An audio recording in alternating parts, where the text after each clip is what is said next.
সিলেটের সব পাম্পগুলো অনির্দিষ্টকালের জন্য বন্ধ ঘোষণা করেছে পেট্রোল মালিক। আমরা চাই তো নির্বিচ্ছিন্নভাবে আমরা অন্ততপক্ষে যাতে ফুয়েলটা পাই। যাওয়ার উদ্দেশ্য ছিল, কিন্তু এতক্ষণ পর্যন্ত গ্যাস পাইনি। গতকালকে থেকেই কোনো বিজ্ঞপ্তি প্রচারণা ছাড়াই সিলেট বিভাগে 4টা জেলায় গ্যাস পাম্প বন্ধ রাখা হয়েছে। আমাদের দাবি হলো, আমরা শ্রমিক মানুষের জরুরি বিভাগের অনেক কন্ট্রাক্ট যোগাযোগকে নিশ্চিত করার জন্য প্রস্তুত থাকি। হঠাৎ এভাবে পাম্প বন্ধ হওয়ায় তীব্র নিন্দা জানাচ্ছি। ধর্মঘটের কারণে দীর্ঘ লাইন এবং ভোগান্তি শিকার যাত্রী চালকরা। প্রিয় দর্শক, পাম্পে অযৌক্তিক জরিমানা নানাভাবে হয়রানির অভিযোগে সিলেট বিভাগে সব ধরনের পেট্রোল পাম্প অনির্দিষ্টকালের জন্য বন্ধ ঘোষণা করা হয়েছে।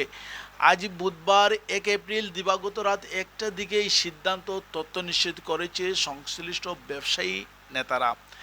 Bangladesh petroleum diesel honours association Sylhet বিভাগীয় কমিটির সভাপতি জুবাইর আহমদ চৌধুরী সাধারণ সম্পাদক হুমায়ুন আহমদের ধর্মঘটে ডাক দেন। হঠাৎ করে আমরা কিন্তু জরুরি বিভাগের অন্তর্ভুক্ত। আমি সিলেট জেলার একজন কার্ডধারী শ্রমিক। আমি ডিজিটাল সোনার বাংলার পার্টির প্রতিষ্ঠাতার চেয়ারম্যান কর্মরত।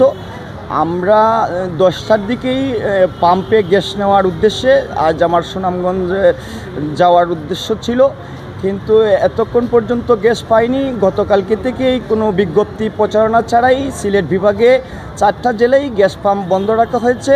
আমাদের দাবি হলো, আমরা শ্রমিক মানুষের জরুরি বিভাগের অনেক কন্ট্রাক্ট যোগাযোগকে নিশ্চিত করার জন্য প্রস্তুত থাকি। হঠাৎ এভাবে পাম্প বন্ধ হওয়ায় তীব্র নিন্দা জানাচ্ছি। জরুরি ভিত্তিতে দ্রুত গতিতে রাষ্ট্রপক্ষ প্রশাসন সমন্বয়ে এমনকি রাজনীতিবিদরা একত্র হয়ে সিলেট বিভাগের গ্যাস পাম্প দ্রুত গতিতে সিন্ডিকেট ভেঙে দিয়ে চালু করার আহ্বান জানাচ্ছি। আমরা শ্রমিক, আমরা দেশের মানুষের সেবায় জ্বালানি ক্রয় করি। আজকে সকাল 8টার তো এই পাম্প বইছি গ্যাসের লাগে, বুঝছেন না? খারে কিতাব হইতাম আমরা। দেশের যে পরিস্থিতি, তেল গ্যাস সব কিছু মজা খালি সিন্ডিকেট চলে। সকাল থেকে আমরা আগের দিন জানতাম, তাহলে তো আমরা আসতে আইতাম না। যাইতাম আমরা এয়ারপোর্ট যাওয়া আমরা বন্ধ।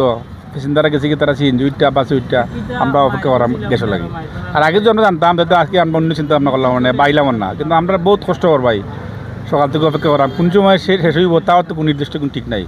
মানে আপনার কাছে জোর দাবি আর কি, এটা কিছু করে আমরা দৌকা একটা ব্যবস্থা করে আমরা জেলা পাই আর কি।